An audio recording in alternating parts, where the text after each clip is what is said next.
پڑھیے الصلاۃ والسلام علیک یا رسول اللہ وعلی آلک واصحابک یا حبیب اللہ الصلاۃ والسلام علیک یا نبی اللہ وعلی آلک واصحابک یا نور اللہ۔ درود پاک ایک ایسا وظیفہ ہے جو ہمارے لیے بہت بڑی نعمت ہے، بہت بڑی رحمت ہے۔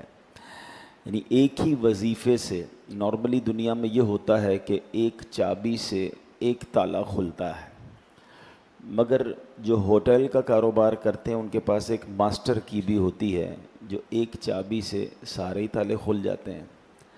درود پاک ایک ایسی ماسٹر کی ہے کہ جس سے اتنے فضائل، اتنی مصیبتوں کے حل یا اتنی پریشانیاں حل ہوتی ہیں کہ بندہ اگر پڑھے تو حیران ہو جاتا ہے۔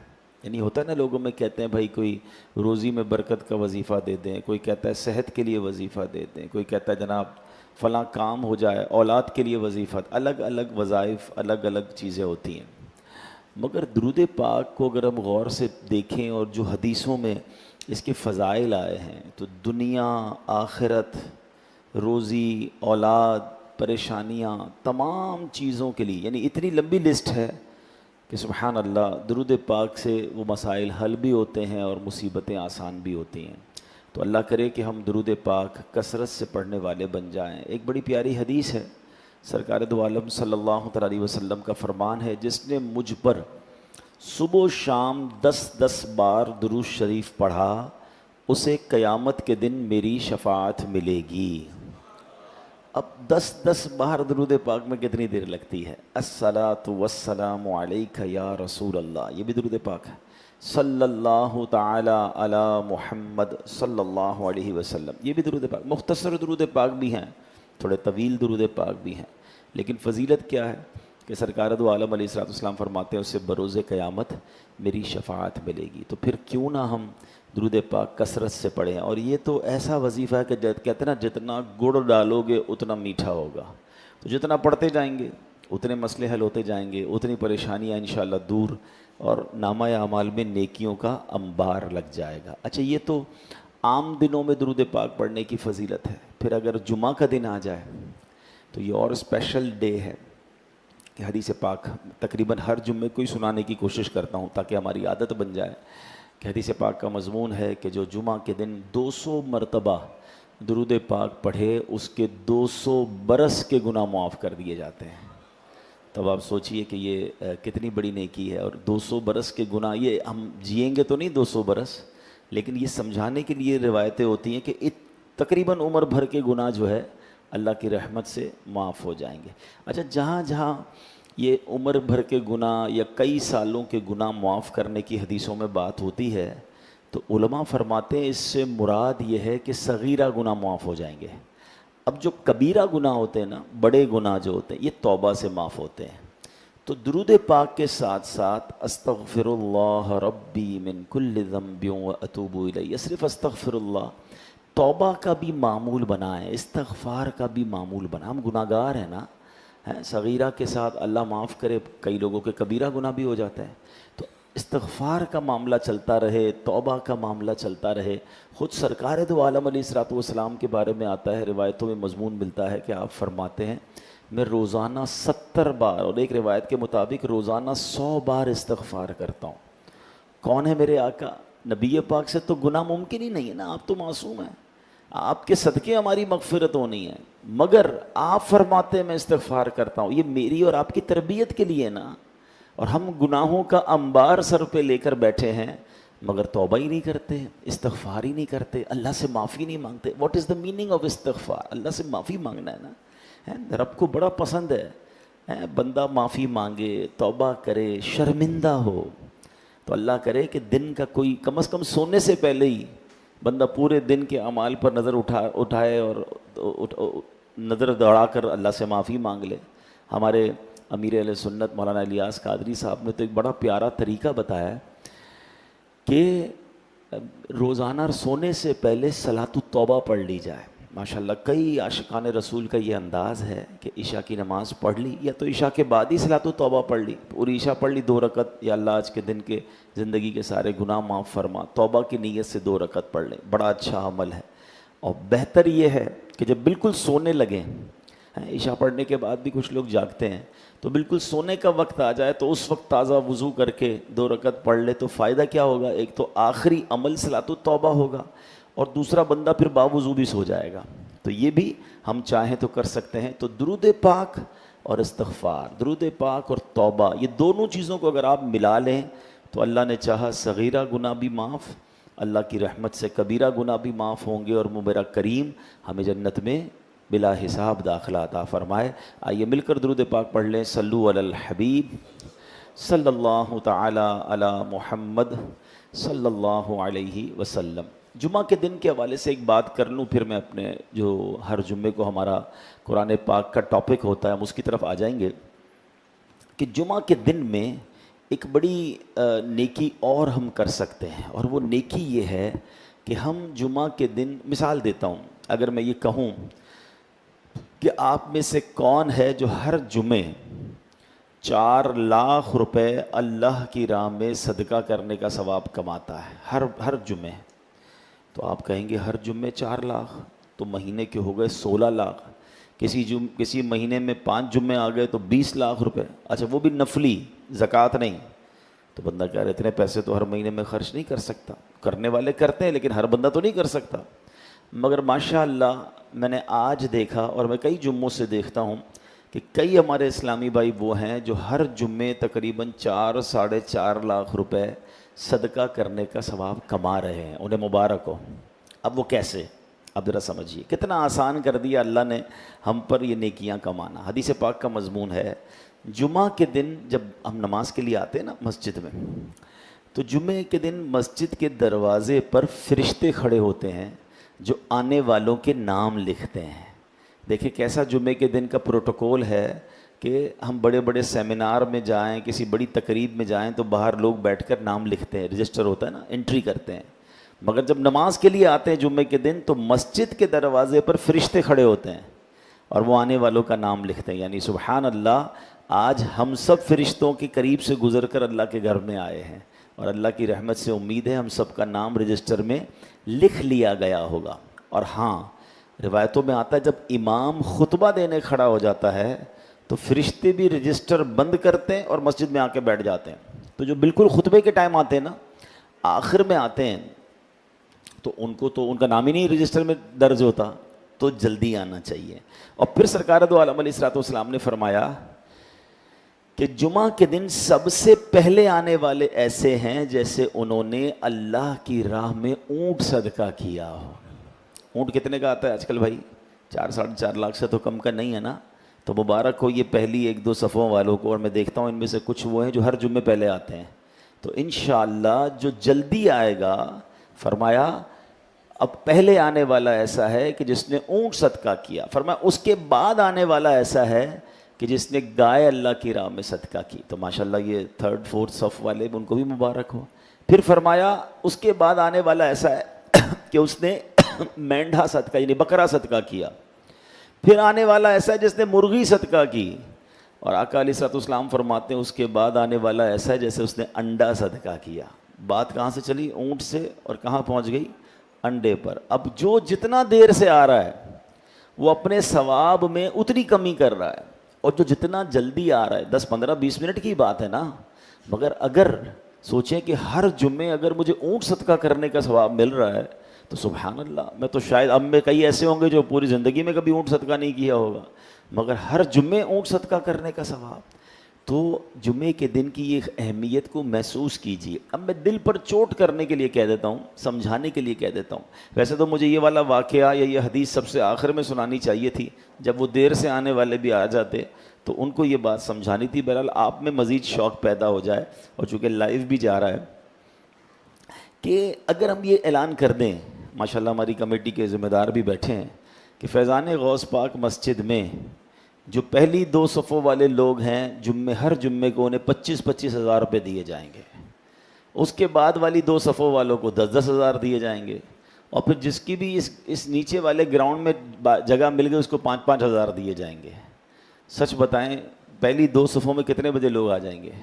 ہیں شاید صبح 11 بجے ہی دروازہ کھلنے سے پہلے کچھ لوگ کھڑے ہوں گے.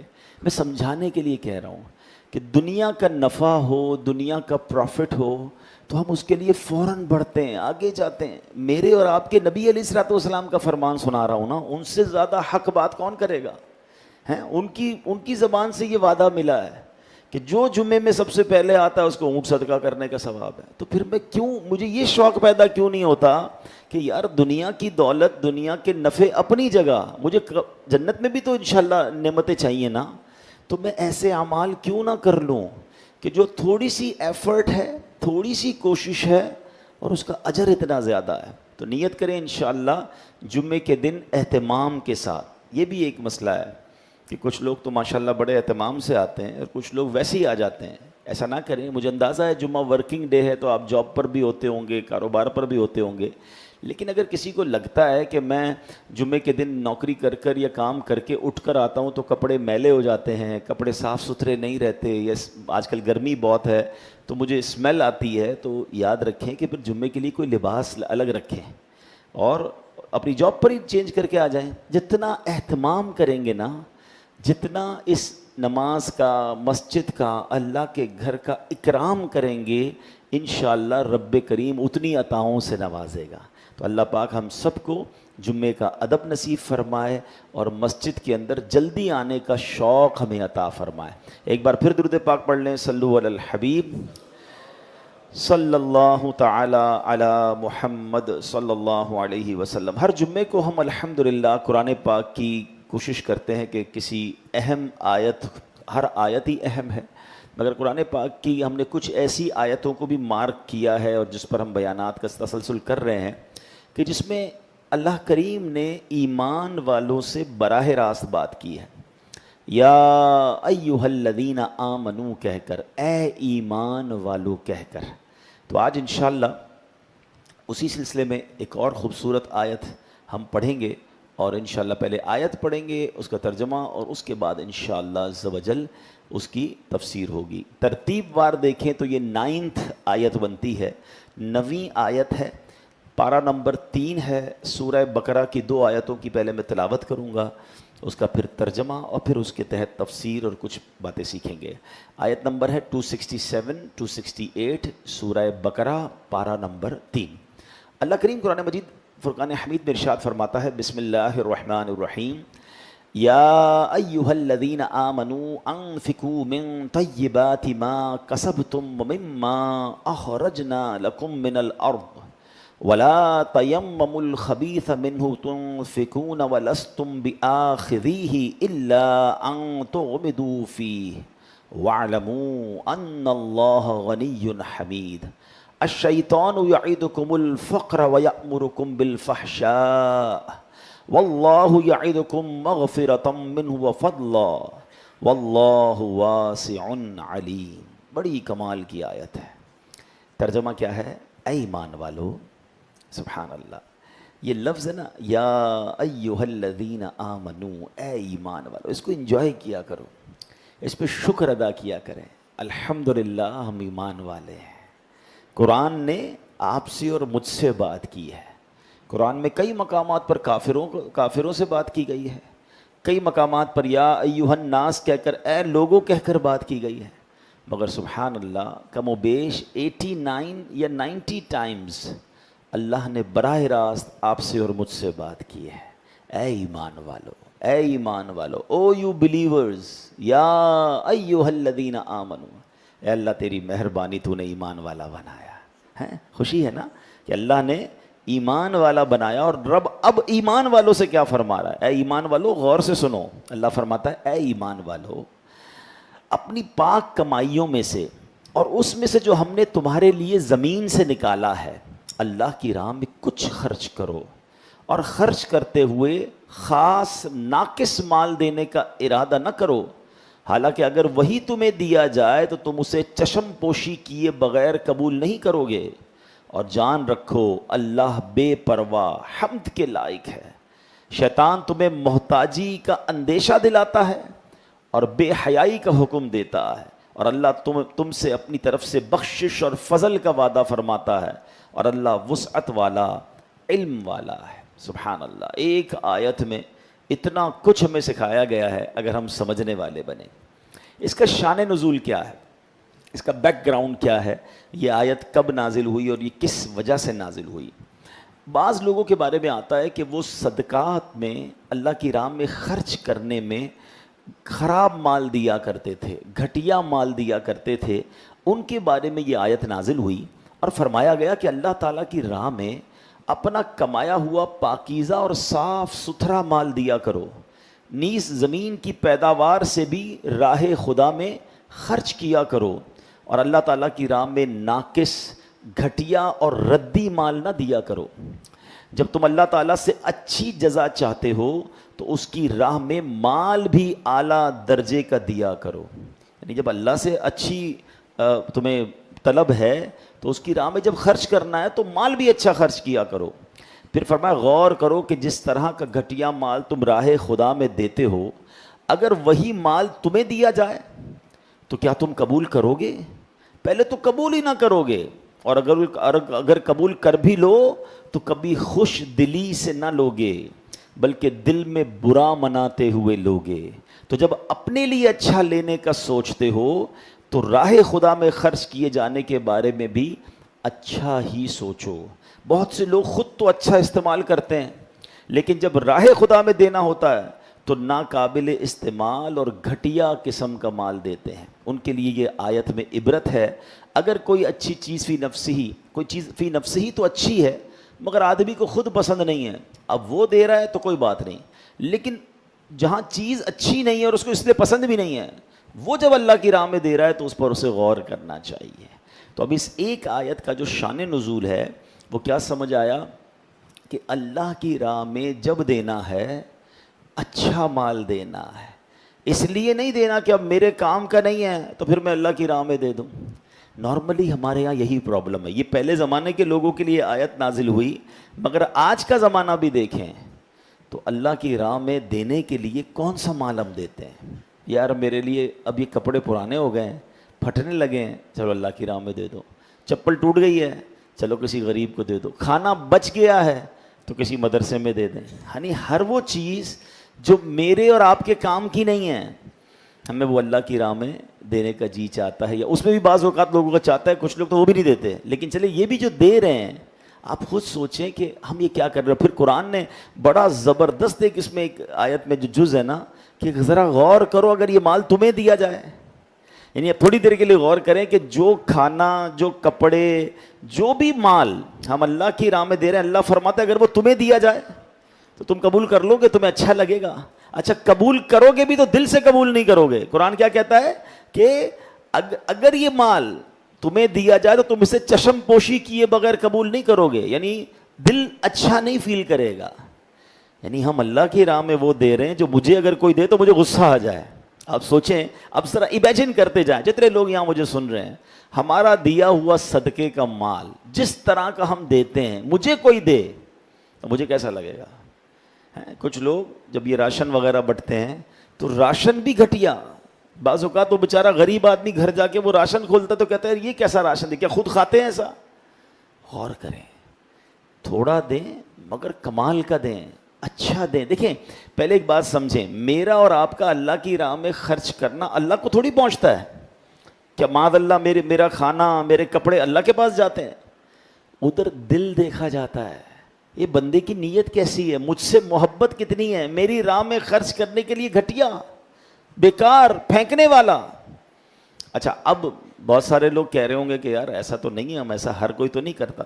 چلے میں آپ کو 2-3 ایگزامپل سے سمجھاتا ہوں۔ یعنی کھانے پینے کی چیزیں جب بھی بچیں گی، کپڑے جب بھی خراب ہوں گے، کبھی جرابیں پہن رہے ہیں اس میں سوراخ ہو گیا تو بندہ کہے گا یار اب یہ تو کسی کام کے نہیں، کسی کو دے دو۔ میں نہیں کہتا وہ نہیں دینا چاہیے، وہ بھی دیں، آپ ضائع کرنے سے بہتر ہے کسی کے کام آئیں گے، لیکن کبھی کبھی اچھا بھی تو دینا، دل سے دیں۔ اپنے لیے 4 چیزیں خریدی ہیں تو ایک اور خرید لیں کسی غریب مسلمان کے لیے، اپنے ہی رشتہ دار، اپنے ہی ملازمین میں سے کسی کو دے دیں۔ کبھی ایسا نہیں ہو سکتا کہ ہمارے گھر میں کھانا بنے تو اس سے پہلے کہ ہم کھائیں وہی کھانے میں سے اسی انداز کا کھانا نکال کر اپنے کسی ملازم، کسی پڑوسی، کسی رشتہ دار کو دے دیا جائے؟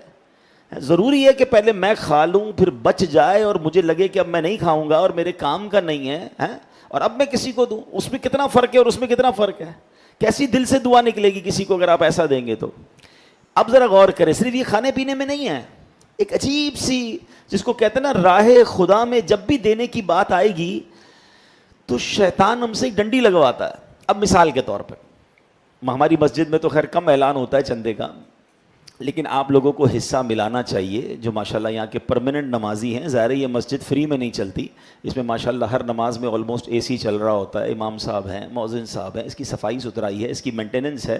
ہم اپنے گھر میں بھی خرچ کرتے ہیں تو اللہ کے گھر میں بن مانگے بھی دے دیا کریں۔ ہمارا یہاں ہر جمعے چندے کا اعلان نہیں ہوتا، لیکن کوئی باکس لگا ہوا ہوگا، امام صاحب ہیں، کمیٹی کے لوگ ہیں، کچھ لوگوں کو تو منتھلی باندھ دینا چاہیے۔ اتنی پیاری خوبصورت صاف ستھری مسجد ہے تو ہمیں اس کا حصہ ملانا چاہیے۔ لیکن چلیں، مجھے نہیں کہا کمیٹی والوں نے کہ آج آپ یہ اعلان کیجیے گا، میں تو اپنی بات سمجھا رہا ہوں کہ اگر جمعے میں یا کسی جگہ پر اعلان ہوا کہ جناب اللہ کی راہ میں خرچ کریں، بعضوں کا ڈبہ مسجد میں ہمارے سامنے آتا ہے یا جھولی وغیرہ آتی ہے، اب آپ غور کریں ہمارے جیب میں 50 کے 2 نوٹ ہیں یا 100 کے 2 نوٹ ہیں یا 10 روپے کے 2 نوٹ ہیں، جس کی جیسی حیثیت۔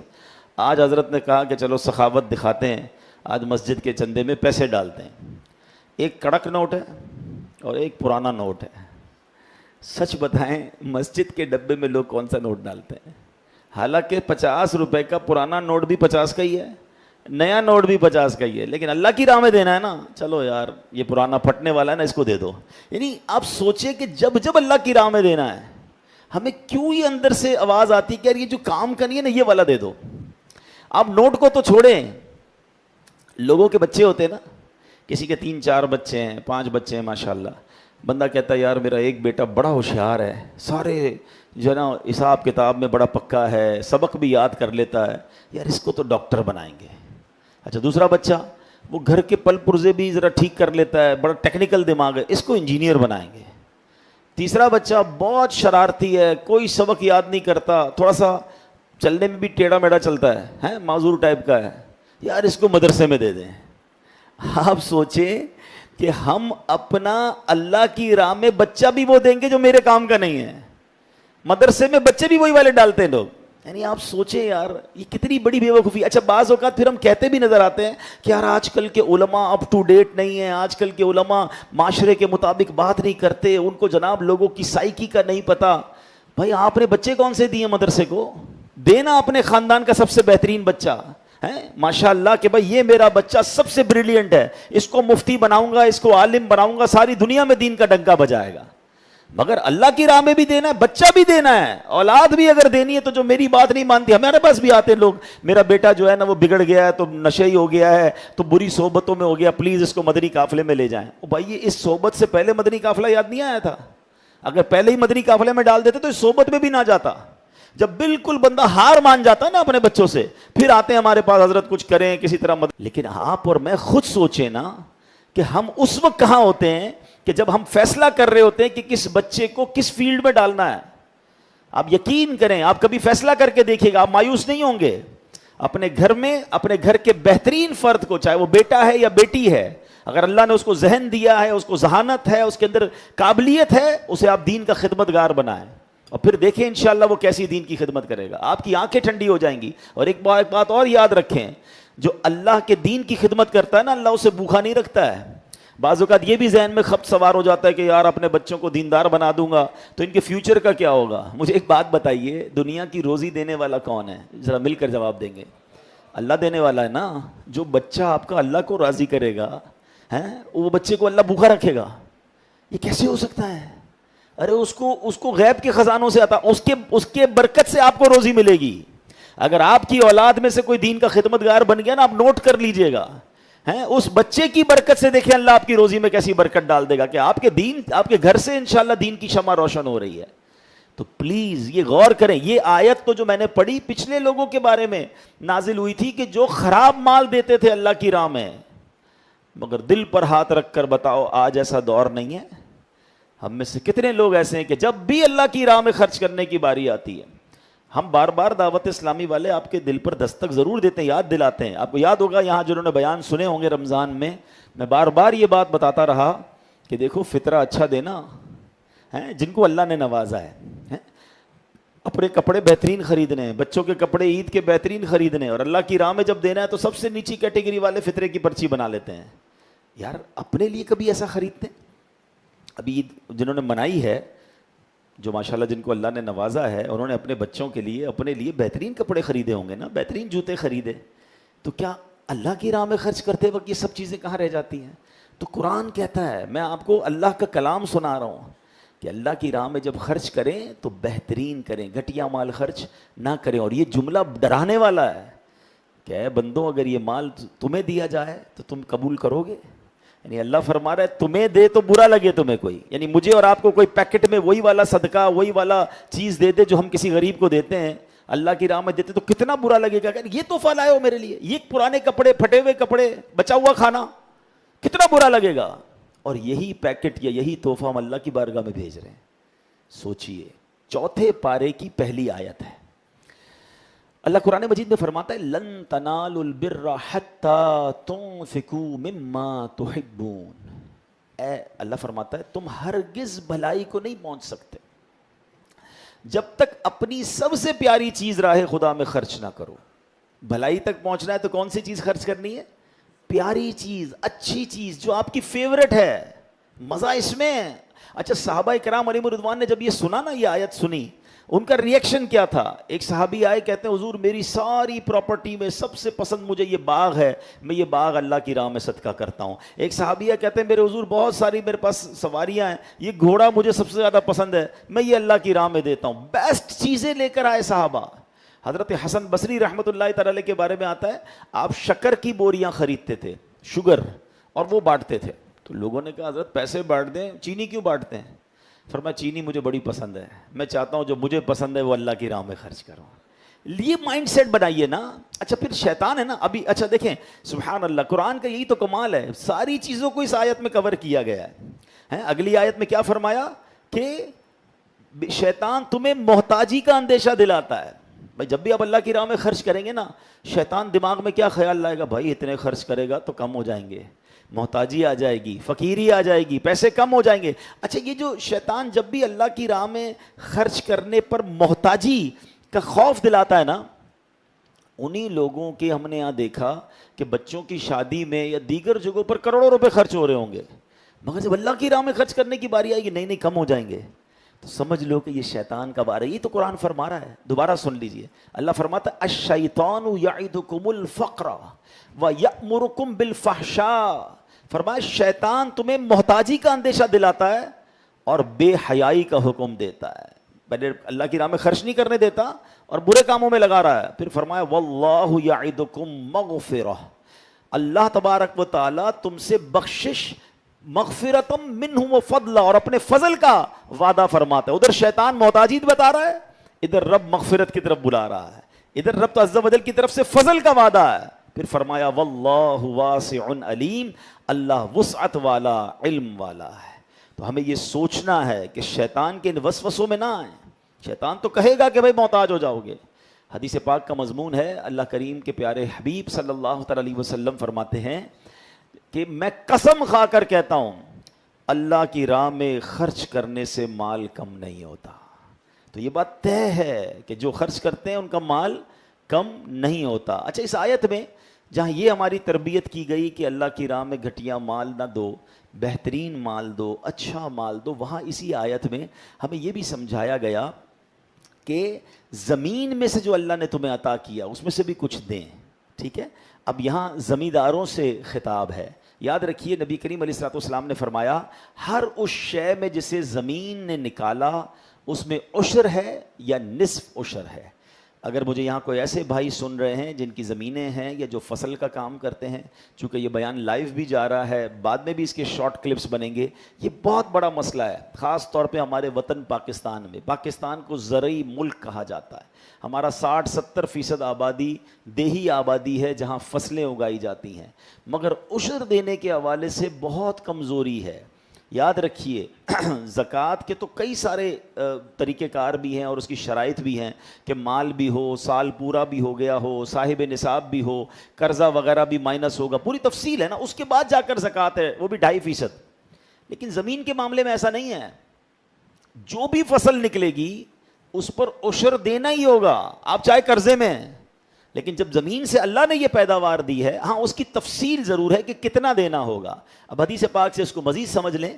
حضرت جابر رضی اللہ تعالیٰ عنہ سے روایت ہے کہ رسول اللہ صلی اللہ تعالیٰ علیہ وسلم نے ارشاد فرمایا، جن زمینوں کو دریا اور بارش سیراب کرے، یعنی ڈائریکٹ بارش سے پانی مل رہا ہے یا دریا سے پانی مل رہا ہے، تو ان میں عشر یعنی 10واں حصہ دینا واجب ہے، اور جو زمینیں اونٹ کے ذریعے سیراب کی جائیں ان میں نصف اس عشر یعنی 20واں حصہ 5% دینا ہے۔ یعنی آج کی زبان میں سمجھاؤں تو اگر آج کسی کی ایسی زمین ہے کہ جہاں اس کو موٹر ویل یا پمپ لگا کر یا خرچہ کر کے پانی نہیں دینا، بلکہ بارشیں اتنی ہو جاتی ہیں کہ فصل چل پڑتی ہے یا نہر کا پانی خود ہی آ جاتا ہے، تو وہاں تو اس کو 10واں حصہ دینا ہوگا۔ یعنی دوسرے لفظوں میں کہ اگر 100 من اناج نکلا تو اس کا 10 من اسے اللہ کی راہ میں خرچ کرنا ہوگا، جو بھی اس کے مستحق ہیں۔ ہاں اگر خود پانی پہ پیمنٹ خرچ کی ہے، پمپ لگائے ہیں، موٹریں لگائی ہیں، موٹر کیا کہتے ہیں اس کو، موٹر ٹیوب ویل ہے، تو اس پر پھر 5% دینا ہوگا۔ اس کی بھی ایک پوری تفصیل ہے، لیکن میں ایک عجیب سی بات کہنے جا رہا ہوں، میں نے اس پہ کیلکولیشن کی ہے کہ آج ہم کہتے ہیں کہ جناب پاکستان میں بہت غربت ہے، اسلام کا نظام دیکھیے، اتنا خوبصورت یہ نظام زکوٰۃ اور نظام عشر ہے، اگر صرف ہم اس کو فالو کر لیں۔ حضرت عمر بن عبدالعزیز رضی اللہ تعالیٰ عنہ ایک عظیم شخصیت گزرے ہیں، آپ نے صرف 2.5 سال حکومت کی تھی، ٹھیک ہے، بہت بڑے ایریا پر، اور آپ کے دور میں بتایا جاتا ہے کہ ایک وقت ایسا آ گیا، ایسا نظام عدل قائم کیا کہ لوگ زکوٰۃ لے کر نکلتے تھے مگر زکوٰۃ لینے والا کوئی نہیں ہوتا تھا۔ ایسا وقت مسلمانوں نے دیکھا ہے۔ آپ یقین کریں گے، میری اپنی کیلکولیشن یہ ہے کہ پاکستان میں اس وقت یہ وقت آ چکا ہے کہ واقعی اگر جس کے اوپر جتنی زکوٰۃ بنتی ہے، ٹھیک ہے، جو مالدار ہیں، بزنس مین ہیں یا دیگر پیسے والے، وہ اور بالخصوص سارے کسان، سارے زمیندار اپنا عشر ادا کر دیں اور زکوٰۃ والے زکوٰۃ ادا کر دیں، آپ کو سورس لگانی پڑے گی کہ یار مجھے کوئی زکوٰۃ لینے والا تو بتاؤ، پیسے پڑے ہوئے ہیں کہاں دوں زکوٰۃ۔ زکوٰۃ نہیں دے رہے لوگ، اور زکوٰۃ سے زیادہ عشر نہیں دے رہے، کیونکہ اگر آپ پاکستان کی ٹاپ کراپس کو کیلکولیٹ کر لیں، انٹرنیٹ پر موجود ہے، جو سمجھدار لوگ ہیں کبھی بیٹھیے گا انٹرنیٹ پر سرچ کیجئے the top 10 crops of Pakistan, Pakistan کی سب سے زیادہ ہونے والی کراپس، اس کی کوانٹٹی بھی بتاتا ہے انٹرنیٹ کہ بھائی 2023 میں کتنا چاول، کتنا گندم، کتنا گنا، جو بھی ہماری ٹاپ فصلیں ہیں، آپ ان کا 10% نہیں 5% بنا دیں، چلیں 10% کسی کے اوپر ہے، کسی کے اوپر 5% ہے، ٹریلینز آف روپیز بن جائے گا، خربوں روپے، اتنا عشر بنتا ہے جو سب پر دینا ضروری تھا۔ کہاں ہے اگر وہ دیا جا رہا ہے تو؟ اگر وہ دیا جائے تو غریب نہیں بچتے۔ یہ ہے میرا اور آپ کا اسلام۔ ہم اسلام کو فالو نہیں کرتے اور ہم کہتے ہیں جناب معاملات ٹھیک نہیں ہو رہے، غربت ختم نہیں ہو رہی، مہنگائی ختم نہیں ہو رہی۔ ہماری شریعت نے جو ہم پر لازم کیا، ہم صرف اس کو فالو کر لیں۔ اچھا مزے کی بات یہ ہے، جو بھی عشر دیتا ہے، جو بھی زکوٰۃ دیتا ہے، بھائی اس کا مال بھی کم نہیں ہوتا۔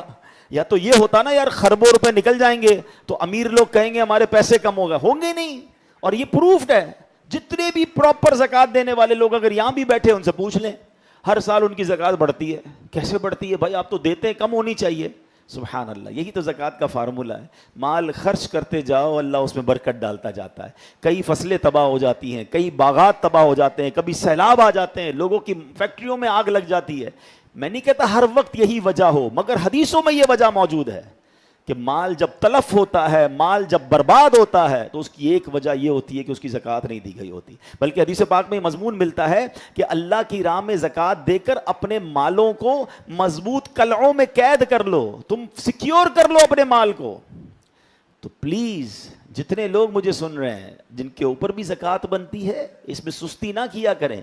یہ میل ہے مال کا۔ آپ کہیں یار یہ تو کمال ہو گیا، 100 ایکڑ زمین ہے، 5 کروڑ روپے کی فصل نکلی اور میں اس میں سے 10% اللہ کی راہ میں دے دوں، او باپ رے باپ، یہ نہ سوچا کرو۔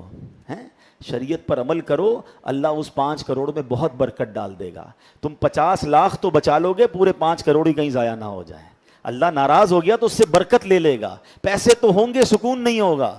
تو یہ قرآن کی یہ آیت ان زمینداروں کو بھی بتا رہی ہے کہ جو زمین سے نکلتا ہے اس کا بھی حق ادا کیا جائے۔ تو کاش یہ باتیں ہمیں سمجھ آ جائیں کہ قرآن کے اس حکم پر ہم نے عمل کرنا ہے کہ پہلے تو اللہ کی راہ میں بہترین دینا ہے، گھٹیا نہیں دینا ہے، ٹھیک ہے۔ نمبر 2، پورا دینا ہے اور ڈرنا نہیں ہے۔ قرآن نے کہہ دیا شیطان تمہیں محتاجی کا خوف دلائے گا، شیطان تمہیں محتاجی کے لیے تمہیں وسوسے ڈالے گا۔ ہمیں شیطان کے وسوسوں میں نہیں آنا ہے۔ اور بہرحال میرے پیارے اسلامی بھائیوں، ایک اور بات سمجھنی ہے کہ ان تمام چیزوں میں جو مال کے معاملات ہیں اس میں صرف حلال کمانا ہے۔ حرام روزی کو آپ نے شامل کیا، آپ کی ساری برکت چلی جانی ہے، دعائیں قبول نہیں ہونی ہیں، مشکلوں میں اضافہ ہو جانا ہے۔ پیسوں میں تو اضافہ ہو جائے گا، شاید اکاؤنٹ میں پیسے بھی آپ کو زیادہ نظر آئیں گے، 2-4 گاڑیاں بھی زیادہ نظر آئیں گی، مگر بلیو کریں آپ کی مشکلوں میں اضافہ ہو جائے گا، آپ کی ٹینشنوں میں اضافہ ہو جائے گا۔ ہمیں کیا کرنا ہے اس پیسے کو جو ہمیں سکون سے سونے نہ دے؟ اچھا یہاں سکون مل بھی گیا اور اگر آخرت میں مار پڑنی ہے تو کہاں جائیں گے؟ قرآن میں رب فرماتا ہے یا ایھا الذین آمنوا کلوا من طیبات ما رزقناکم واشکروا للہ ان کنتم ایاہ تعبدون۔ اللہ فرماتا ہے اے ایمان والو ہماری دی ہوئی ستھری چیزیں کھاؤ اور اللہ کا شکر ادا کرو اگر تم اسی کی عبادت کرتے ہو۔ اصل میں پرابلم کیا ہے؟ شیطان پھر دل میں یہ بات ڈال دیتا ہے کہ یار ٹھیک ہے میں تھوڑی بہت ڈنڈی مارتا ہوں، حرام کماتا ہوں، جھوٹ بولتا ہوں، یا سود کا کام یا ملاوٹ کا کام کرتا ہوں، میں اس کے بعد صدقہ بھی تو دیتا ہوں، میں مسجد میں بھی دے دیتا ہوں، میں غریب کی شادی بھی کرا دیتا ہوں، تو یہ لیول ہو جاتا ہے۔ جہاں میں نے غلط کمایا اب اللہ کی راہ میں خرچ بھی کر لیا۔ یہ بہت بڑا شیطان کا وار ہے۔ آخری بات سن لیجئے، حدیث پاک میں آتا ہے اے لوگو اللہ پاک ہے اور وہ پاک چیز کے سوا اور کسی چیز کو قبول نہیں کرتا، اور اللہ تعالیٰ نے مسلمانوں کو وہی حکم دیا ہے جو رسولوں کو حکم دیا تھا۔ تو اے میرے پیارے اسلامی بھائیوں یہ یاد رکھیے اللہ پاک ہے اور پاک ہی قبول کرتا۔ یہ بھول ہے کہ میں حرام کما کر صدقہ کروں گا تو قبول ہو جائے گا۔ کبھی کسی نے اللہ کی بارگاہ میں ناپاک تحفہ بھیجو گے تو کیا وہ قبول ہوگا؟ وہ نہیں قبول ہوگا۔ آپ حلال کمائیں اور حلال کمائی سے صدقہ و خیرات کریں، اچھے کاموں میں خرچ کریں، پھر ملٹیپلیکیشن دیکھیے گا۔ تو بہرحال آج جو قرآن پاک کی سورہ بقرہ کی 2 آیتیں ہم نے پڑھی، ہم نے سمجھی، اس میں خوبصورت پیغام تھا کہ اے ایمان والو اللہ کی راہ میں بہترین مال خرچ کرنا ہے، شیطان کے وسوسوں میں نہیں آنا، زمیندار اپنا عشر پورا ادا کریں اور گھٹیا مال خرچ نہ کریں اور محتاجی کا خوف دل سے نکال دیں۔ اللہ پاک ہمیں فقط رزق حلال عطا فرمائے۔ آخر میں گزارش یہ ہے کہ عاشقان رسول کی بڑی پیاری تحریک دعوت اسلامی جس نے سب سے پہلے تو میں اس مسجد کا تحفہ دیا، اور الحمدللہ دنیا بھر میں 600 کے قریب مسجدیں سال میں دعوت اسلامی بناتی ہے، ہزاروں مدارس موجود ہیں، لاکھوں بچے اس میں پڑھ رہے ہیں، بغیر فیس کے پڑھ رہے ہیں، دعوت اسلامی کی برکت سے غیر مسلم مسلمان ہو رہے ہیں، ویلفیئر کے کاموں کے ذریعے ہزاروں لاکھوں لوگوں کی امداد دنیا بھر میں کی جا رہی ہے۔ تو بہت بڑا نیٹ ورک ہے جو چند منٹوں میں تو بیان نہیں ہو سکتا۔ بس گزارش یہ ہے کہ اپنی زکوٰۃ میں، اپنے ڈونیشن میں، اپنے عطیات میں اور اپنے فطرے میں اپنی دعوت اسلامی کا بھرپور ساتھ دیں۔ رب کریم سے دعا ہے کہ رب کریم ہم سب کو دل کھول کر اپنی راہ میں خرچ کرنے کی توفیق عطا فرمائے۔ آمین بجاہ النبی الامین صلی اللہ علیہ وسلم۔